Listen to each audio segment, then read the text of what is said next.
Welcome to IT class. आज हम देखेंगे डेटा और इन्फॉर्मेशन में अंतर।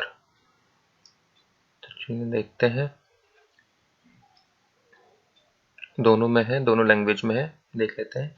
डेटा असंगठित कच्चे तथ्य हैं जिन्हें प्रसंस्करण मतलब प्रोसेसिंग की आवश्यकता होती है, जिसके बिना यह मनुष्यों के लिए सिमिंगली और बेकार प्रतीत होता है। थोड़ा सा इसमें देख लेते हैं इंग्लिश में। Data is unorganised raw fact that need processing without which it is seemingly random and unless to human। मतलब यहाँ पे क्या बता रहा है, डेटा जो है, जैसे कि कोई भी आप नाम ले लो, बहुत सारे स्टूडेंट्स के नाम ले लो और उनके पेरेंट्स के नाम ले लो, मदर के और फादर के, और वो सब एक साथ अलग अलग रख दो रैंडम। बट किसी भी डेटा का इंफॉर्मेशन हमको एक्यूरेट नहीं मिलेगा, मतलब डेटा जो है वो बिखरा हुआ है, ठीक है, उसकी कोई एक पर्टिकुलर इन्फॉर्मेशन नहीं मिलेगी।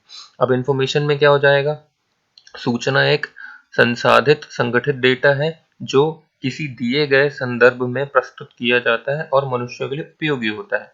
ठीक है, अब यहाँ पर information is a processed organized data presented in a given context and is useful to the humans. मतलब आपको एक फॉर्मेट दे दिया गया है पर्टिकुलर स्टूडेंट का, उसी में एक स्टूडेंट अपनी इंफॉर्मेशन फिल करेगा, तो वो ऑर्गेनाइज्ड हो गया, प्रोसेस्ड हो गया। जैसे मैं मैथ्स का कोई फॉर्मूला है, उसमें हमको सारे डेटा पुट करने, फिर एक रिजल्ट आएगा। अगर पूरा डेटा हमको दिया डिफरेंट डिफरेंट, तो उसका हम कोई मतलब नहीं है, वो है डेटा।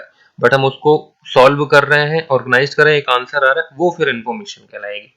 ठीक है, नेक्स्ट डिफरेंस है, data is an individual unit that contains raw material which do not carry N a specific meaning. मतलब डेटा जो है इंडिविजुअल यूनिट है, ठीक है, जैसे कोई नाम हो गया, कोई डेट ऑफ बर्थ, अलग अलग, ये सब इंडिविजुअल यूनिट, इनका कोई भी मीनिंग नहीं निकलती है। बट यहाँ पर information is a group of data that collectively carry a logical meaning.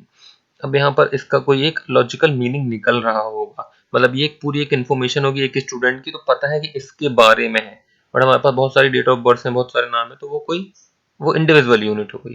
ठीक है, डेटा एक व्यक्तिगत इकाई है जिसमें कच्चा माल होता है जिसकी कोई विशिष्ट अर्थ नहीं होता, और सूचना डेटा का एक समूह है जो सामूहिक रूप से एक तार्किक अर्थ रखता है।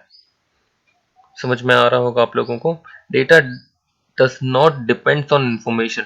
डेटा जो है इंफॉर्मेशन पे डिपेंड नहीं होती, बट यहाँ पर information depends on data. Information depend होता है डेटा पर, कि डेटा आएगा फिर उसको प्रोसेस करके हम एक इंफॉर्मेशन बनाएंगे। डेटा सूचना पर निर्भर नहीं करता, सूचना डेटा पर निर्भर करती है।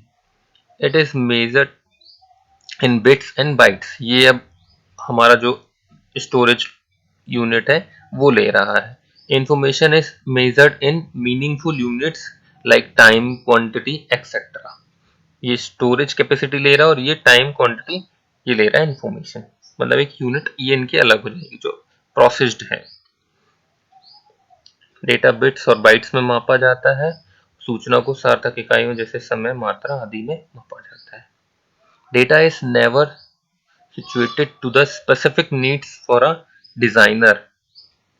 डेटा कभी भी किसी डिजाइनर की विशिष्ट आवश्यकताओं के लिए अनुकूल नहीं होता, but information is a specific to the expectations and requirements because all the irrelevant facts and figures are removed during the transformation process। तो मतलब जब भी ये प्रोसेस हो रहा है तो हम सारे भी irrelevant चीजों को अलग कर देते हैं, और उसके पास जो हमारा डेटा बचता है वो क्या होता है, प्रोसेस डेटा, मतलब एक मीनिंगफुल इंफॉर्मेशन होती है। आशा करते हैं आपको समझ में आया होगा ये, और लिब्रे ऑफिस बेस के और भी वीडियोस आ रहे हैं।